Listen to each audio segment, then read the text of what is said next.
Hello friends, welcome back. So today I'm going to start a new chapter which is chemical bonding. Chemical bonding हम लोग आज से start करेंगे. इसमें सबसे पहला जो कॉन्सेप्ट, पहली जो थ्योरी मैंने ली है that is valence bond theory known as VBT. किस तरीके से कोवेलेंट बॉन्ड का फॉर्मेशन होता है, what are the theories behind the formation of covalent bond, उसके रिगार्डिंग ये थ्योरी है. आगे हम अदर थ्योरीज भी पढ़ेंगे.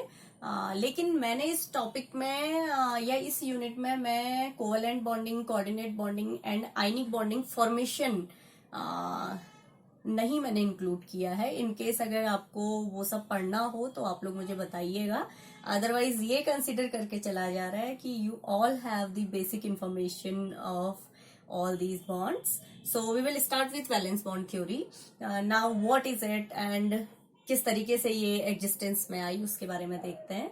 सो वीबीटी वॉज गिवन बाई इन 1927. सबसे पहले 1927 में ये प्रपोज की गई थी by Hitler, London, Pauling and Slater.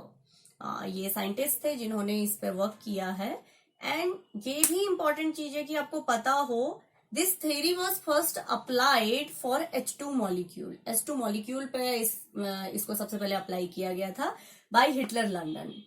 ये थे जिन्होंने H2 मॉलिक्यूल पे इसे अप्लाई किया. फर्दर फिर कुछ ड्रॉबैक्स थे, फिर कुछ इम्प्रूवमेंट करते हुए पाउलिंग ने इसको फर्दर मॉडिफाई किया एंड यहीं से रेजोनेंस का कॉन्सेप्ट एग्जिस्टेंस में आया था. You need to know this कि जो रेजोनेंस का कॉन्सेप्ट है वो यहीं से एग्जिस्टेंस में आया. सबसे पहले H2 मॉलिक्यूल के लिए थ्योरी दी गई थी, हिटलर, लंडन ने दी थी जो, और पाउलिंग ने इसमें further in future after proposing it for H2 molecule इसमें मॉडिफिकेशंस किए थे. और यहीं से रेजोनेंस का कॉन्सेप्ट या रेजोनेंस हाइब्रिड आप कह सकते हैं, रेजोनेटिंग स्ट्रक्चर्स के बारे में यहीं से एग्जिस्टेंस में आया था. तो कुछ बहुत पॉस्टुलेट्स हैं लाइक क्या क्या फॉलो किए जाने चाहिए या वीबीटी क्या कहती है for the formation of covalent bond, उन्हें हम लोग देखेंगे. So I am going to clean it.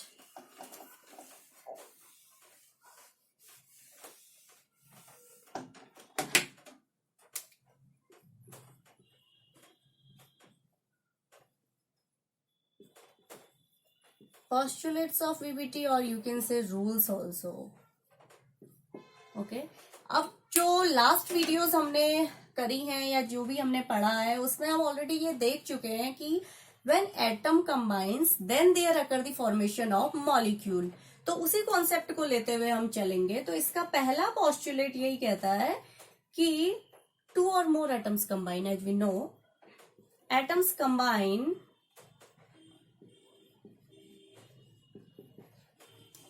And form molecule.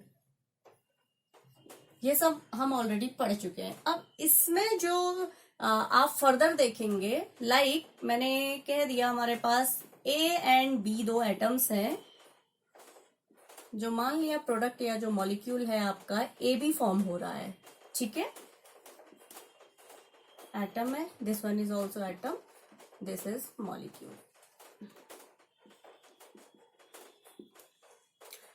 तो पहला पोस्टुलेट इसका यह है कि जब भी एटम्स से मिलके मॉलिक्यूल का फॉर्मेशन हो रहा है, इन मॉलिक्यूल जो एटम्स हैं वो अपनी आइडेंटिटी को रिटेन रखेंगे. लाइक जो प्रॉपर्टीज ए की यहां थी वही प्रॉपर्टीज मॉलिक्यूल फॉर्मेशन के बाद, like the formation of A B जब हो जा रहा है उसमें भी ए की जो प्रॉपर्टीज हैं वो आपका रिटेन रहेंगी. उसी तरीके से जिस तरीके से बी एटम की जो प्रॉपर्टीज हैं when it is combining, before combining जो बी एटम की प्रॉपर्टीज हैं वो आपका मॉलिक्यूल फॉर्मेशन के बाद भी एज सच रहेंगी. तो पहला पोस्टुलेट इसका यही है, atom combine and there occur the formation of molecule, but during this conversion, या आप कह सकते हैं but during the formation of molecule from atom the individual identity of the atoms remain same. जो इनकी आइडेंटिटीज हैं वो आपका सेम रहेंगी. तो ये इसका पहला पोस्टुलेट है. नाउ नेक्स्ट पोस्टुलेट क्या है, it is regarding the formation of bond. जैसे मैंने आपको बता दिया कि ये कोवेलेंट बॉन्ड फॉर्मेशन के लिए थ्योरी है. तो अब हम देखेंगे कि इसमें ये कहा गया है कोवेलेंट बॉन्ड फॉर्मेशन हमेशा होगा after the overlapping of atoms. अगर आपको कोवेलेंट बॉन्ड फॉर्मेशन करना है, there should be the overlapping of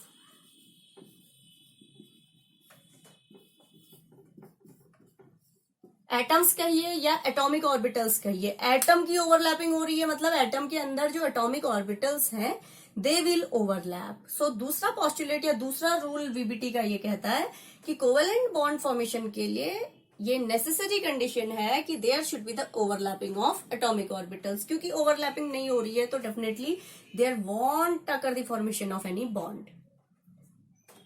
third postulate इसका ये कहता है, जो थर्ड रूल है वीबीटी का, according to this rule bond formation के लिए दोनों एटम्स के पास कम से कम एक अनपेयर्ड इलेक्ट्रॉन होना चाहिए। इसको हम एक एग्जांपल से समझेंगे। जैसे हम H2 मॉलिक्यूल का फॉर्मेशन देखते हैं, इन केस हम सबको पता है कि हाइड्रोजन का जो कॉन्फ़िगरेशन है इट इज 1s1। अगर आपको कॉन्फ़िगरेशन के रिगार्डिंग कोई भी प्रॉब्लम है तो आप पुरानी वीडियोस को देखिए, मैंने ऑलरेडी इलेक्ट्रॉनिक कॉन्फ़िगरेशन के लिए वीडियो डाली हुई है। From there you will come to know in what way you can write the configuration. तो अगर हम H2 को देख रहे हैं लाइक और हमें ये भी पता है कि जो शेप है इसका इट इज स्फेरिकल, 2 H हैं, दोनों सेम साइज के हैं।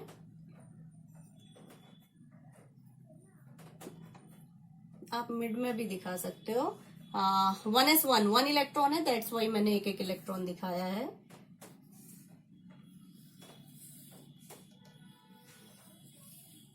यहां से आपका एक तरीके से आप जो सेकंड रूल है या जो सेकंड पॉस्टुलेट है वीबीटी का वो भी समझ सकते हैं, और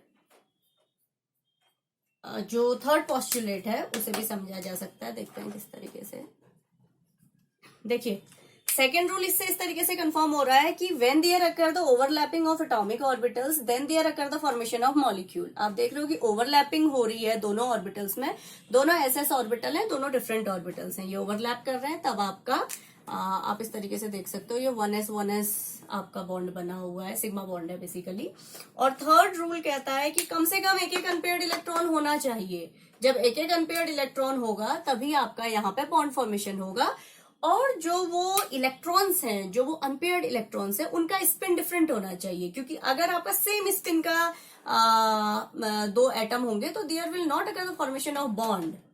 सो नेसेसरी कंडीशन ये है कि सिंगली ऑक्यूपाइड होने के अलावा एटलीस्ट एक एक अनपेयर्ड इलेक्ट्रॉन होने के अलावा उनका जो स्पिन है वो भी आपका अपोजिट स्पिन होना चाहिए।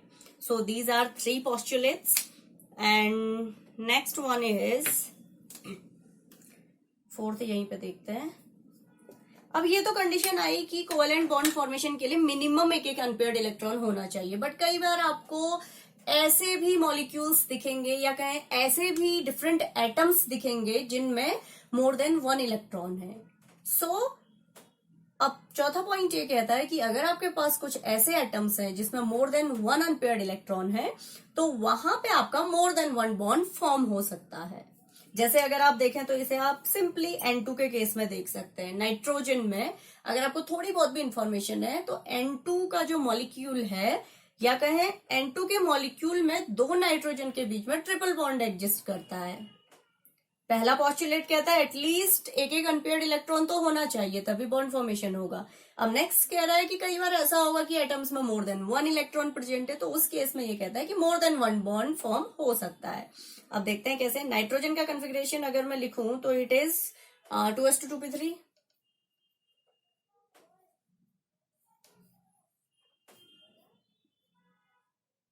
यही होता है। अगेन अगर कॉन्फ़िगरेशन में दिक्कत है तो आप कॉन्फ़िगरेशन वाली वीडियो को देख सकते हैं। तो अब आप देखिए 2 N2 हैं, इसको मैं यहाँ पे शो करती हूँ।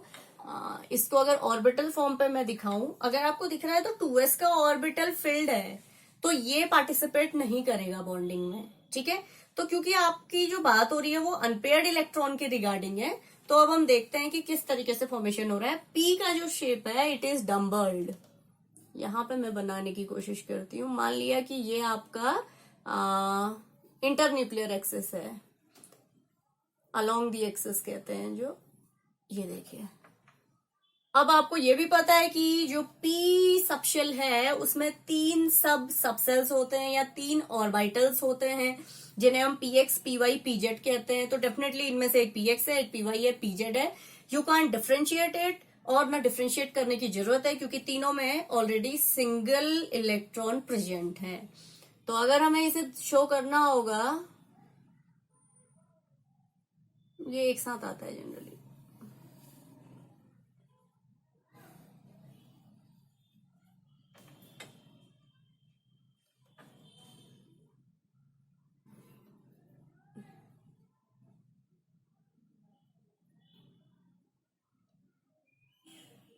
पहले ये वाला दिखाता है।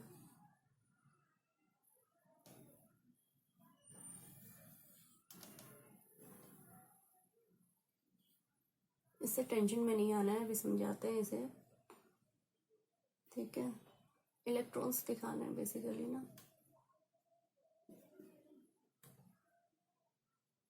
ठीक है। ये देखो, अगर आप इसको हटा भी दो तो ये इलेक्ट्रॉन्स को शो कर रहा है, ठीक है। आई होप इससे कोई दिक्कत नहीं होगी। यहाँ पे क्लियरली विजिबल है, इसी को मैंने शो किया है। अब क्या है, ये आपको पता है 3 एक्सेस है आपकी, एक्स वाई मान लीजिए, this one is also X Y. Z आपका इंटरन्यूक्लियर एक्सेस है, अलोंग द एक्सेस जो जेड का ऑर्बिटल है, पीजेड ऑर्बिटल है जो वो अलोंग द एक्सेस है। तो अगर आप देखेंगे तो यहाँ पे बॉन्ड फॉर्मेशन आराम से हो सकता है। इस तरीके से एक बॉन्ड बन रहा है, एक बॉन्ड फॉर्मेशन यहाँ हो रहा है, ठीक है। उसके अलावा अगर आप देखोगे,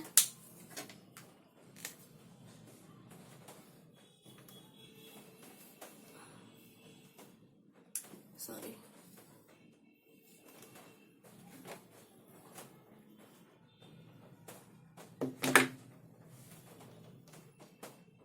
मान लिया ये एक्स एक्सेस है हमारी, तो आप देख रहे हो एक बॉन्ड यहाँ फॉर्म हो रहा है। ये 2 बॉन्ड नहीं है, ये बस अबव द एक्सेस और बिलो द एक्सेस दिखाने के लिए बॉन्ड एक ही फॉर्म होगा। उसके अलावा पीवाई है, पीवाई का ऑर्बिटल, इसमें भी एक एक इलेक्ट्रॉन था, तो वही इसकी लोअर एक्सेस मिलेगी। तो आप देख रहे हो कि किस तरीके से इन्हें बिल्कुल भी आप एक्स के 2 बॉन्ड ना समझें, ये एक ही बॉन्ड है अबव द आपका एक्सेस। जो एक्स एक्सेस का प्लस और माइनस है, just they are combining, bond एक ही फॉर्म होगा। तो अगर आप यहाँ पे देखो तो आपको क्या दिख रहा है, पहली बात तो नाइट्रोजन नाइट्रोजन के बीच सिंगल बॉन्ड दिख ही रहा है आपको। उसके अलावा आपको ये दिख रहा है कि एक नाइट्रोजन का एक्स दूसरे नाइट्रोजन के एक्स से कंबाइन कर रहा है, अगेन एक बॉन्ड फॉर्मेशन हो रहा है। फिर आपको ये भी दिख रहा है कि एक नाइट्रोजन का वाई दूसरे नाइट्रोजन के वाई से कंबाइन कर रहा है, अगेन एक बॉन्ड का फॉर्मेशन हो रहा है। तो ये जो चौथा रूल है वो यही कहता है कि मोर देन 1 बॉन्ड फॉर्म किए जा सकते हैं। चौथा पॉस्टुलेट ये है इसका। एक पॉइंट और है, जनरली मैंने आपसे यहाँ पे ये बोला 4th पॉइंट में कि जो ये जो पेयर्ड इलेक्ट्रॉन है वो बॉन्डिंग में नहीं जाएगा। जनरली ऐसा होता भी है वीबीटी के अकॉर्डिंग, लेकिन क्या है कि कई बार ऐसी सिचुएशन आएगी कि थोड़ा सा एनर्जी देके आप इलेक्ट्रॉन को हायर एनर्जी शेल में प्रमोट कर सकते हैं, तो उस कंडीशन में आपका बॉन्ड फॉर्मेशन हो सकता है। अब देखते हैं मैं क्या कह रही हूं, इसे समझते हैं। यहाँ पे देखिए, जैसे पहले एग्जांपल लेते हैं PCl5 का, ठीक है। फॉस्फोरस नाइट्रोजन फैमिली का है, तो it is 3s2 3p3, clear है।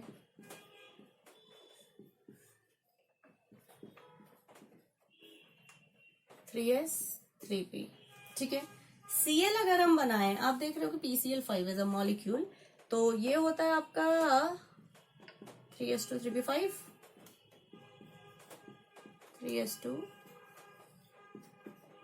1 2 3 4 5। अब देखिए PCl5 का मॉलिक्यूल बनने के लिए अगर आप देख सकते हो तो एक Cl के पास एक अनपेयर्ड इलेक्ट्रॉन है, तो इसी तरीके से टोटल 5 Cl है।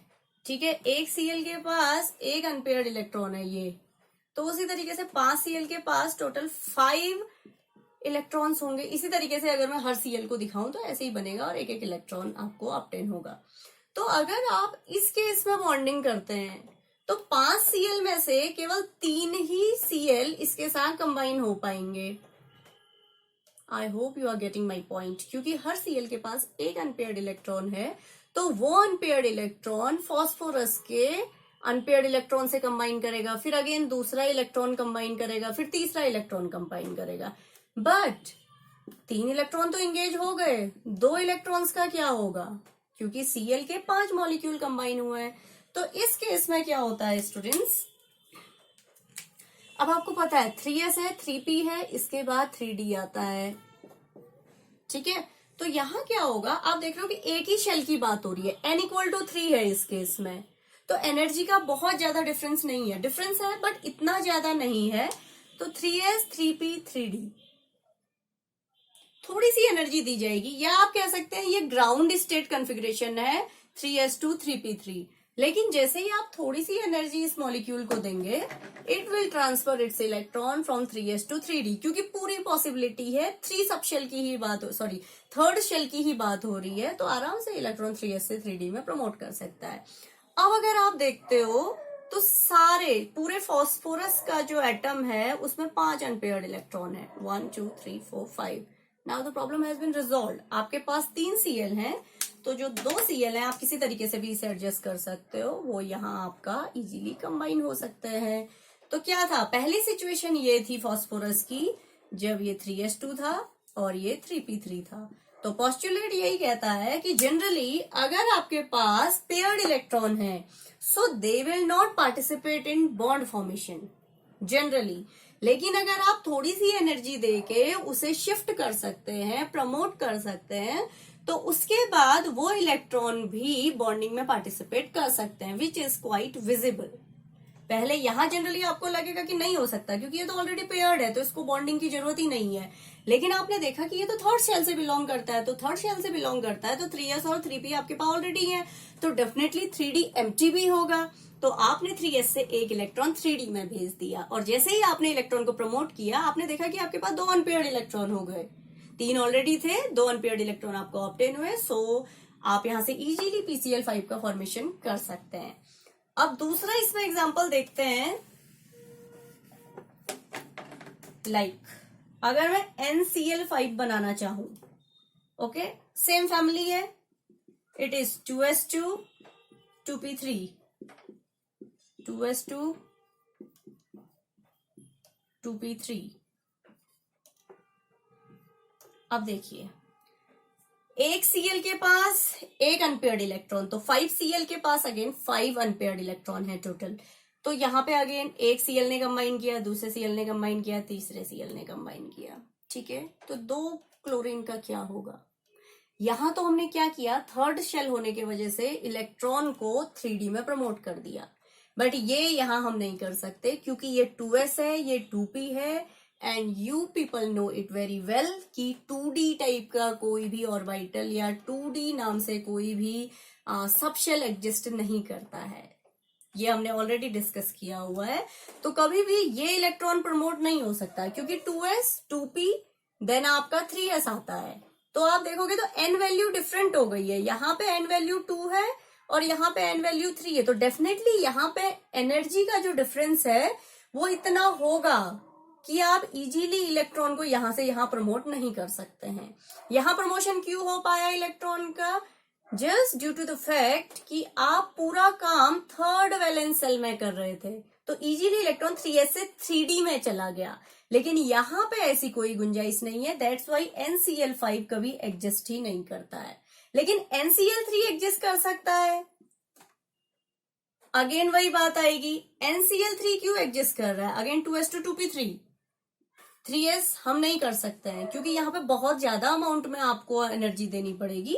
तो अगर आप NCl3 देखो तो एक Cl के पास एक अनपेयर्ड इलेक्ट्रॉन, तो 3 Cl के पास 3 अनपेयर्ड इलेक्ट्रॉन होंगे डेफिनेटली, तो वो 3 Cl यहाँ से कंबाइन हो सकते हैं और इजीली NCl3 का फॉर्मेशन होगा, और उस कंडीशन में ये पेयर्ड इलेक्ट्रॉन पार्टिसिपेट नहीं करेगा। सो आई होप आपको ये पॉइंट क्लियर होगा। ये बहुत ही इंपॉर्टेंट रूल है VBT का, विच यू शुड नो। इसके अलावा एक पॉइंट और आता है, बताते हैं। This point is regarding the strength of covalent bond. इसमें हम बात करते हैं स्ट्रेंथ की। ये बहुत सिंपल है, लाइक जिसमें एक्सटेंट ऑफ ओवरलैपिंग ज्यादा होगा वो बॉन्ड उतना ही स्ट्रांग बनेगा। ये डायरेक्टली डिपेंड करता है कि एक्सटेंट ऑफ ओवरलैपिंग क्या है। एक्सटेंट ऑफ ओवरलैपिंग ज्यादा तो जो कोवेलेंट बॉन्ड फॉर्मेशन है वो आपका स्ट्रांग होगा। जितनी ज्यादा ओवरलैपिंग उतना स्ट्रांग बॉन्ड। सो ये पॉस्टुलेट्स हैं VBT के, which you should know regarding the formation of covalent bond. इसमें पहला पॉइंट हमने यही पढ़ा था कि एटम्स कंबाइन होंगे और मॉलिक्यूल का फॉर्मेशन होगा, और कंडीशन ये थी कि जिस तरह से एटम से मॉलिक्यूल का फॉर्मेशन हो रहा है तो मॉलिक्यूल में भी एटम्स हैं जो वो अपनी आइडेंटिटी को रिटेन रखेंगे। हमने A और B का एग्जांपल लिया था जिसमें हमने देखा although there is occurring the formation of AB molecule, but AB molecule में A की आइडेंटिटी और B की आइडेंटिटी रिटेन्ड रहेंगी। सेकेंड पॉइंट था आपका कोवेलेंट बॉन्ड का फॉर्मेशन होगा due to the overlapping of atomic orbitals, या आप कह सकते हैं एटम्स ओवरलैप करेंगे, बेसिकली एटॉमिक ऑर्बिटल्स ओवरलैप करेंगे and there will occur the formation of covalent bond. Third point था कोवेलेंट बॉन्ड फॉर्मेशन के लिए जो भी कंबाइनिंग एटम्स हैं उनके पास कम से कम एक अनपेयर्ड इलेक्ट्रॉन होना चाहिए ऑफ अपोजिट स्पिन। मैंने इसमें यह भी बताया था कि अगर आपका स्पिन सेम हो जाएगा तो there will not occur the formation of any bond. तो फॉर्मेशन ऑफ बॉन्ड के लिए एटलीस्ट एक अनपेयर्ड इलेक्ट्रॉन हो जिनका स्पिन अपोजिट हो। तो तीसरा पॉइंट ये था। फोर्थ ये था कि कई बार हमें ऐसे भी एटम्स मिलेंगे जिसमें मोर देन वन अनपेयर्ड इलेक्ट्रॉन है, तो वहां पे आप क्या करेंगे कि उस कंडीशन में more than one bond form किए जा सकते हैं, as we saw in the case of N2।